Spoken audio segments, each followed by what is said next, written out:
मोठं मैदान भरलेलं आमच्या कराडात किवळमध्ये मनोजदादा घोरपडे यांनी आणि त्यात पाऊस आल्यानंतर मनोजदादाच्या टीमने आमच्या सगळ्या सर्व अखिल भारतीय बैलगाडी संघटना असेल या सगळ्या टीमने एक विचार केला की जी लांबून जी बैलगाडी मालक आले आहेत त्यांना आता काय पावसामुळं बैलगाडी शर्यती थांबल्यामुळं आता काय करायचं म्हणून आम्ही एक निर्णय घेतला मनोजदादा घोरपडे यांच्या नेतृत्वाखाली की बाबा प्रत्येक गाडी मालकांना 16,000 रुपये द्यायचं आम्ही नियोजन केलं. मग प्रत्येक गाडी मालकांना बक्षीस स्वरूपात ती दिली.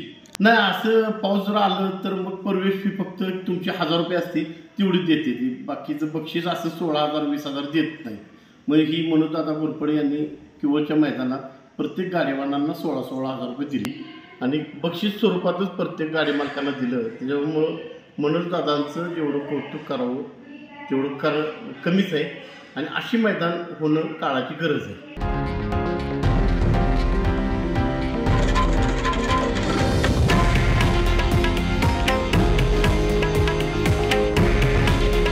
हे आहे देशातील नंबर 1 न्यूज नेटवर्क आणि आपण पाहत आहात TV9 मराठी. काळजी तुमची, हित महाराष्ट्राचं.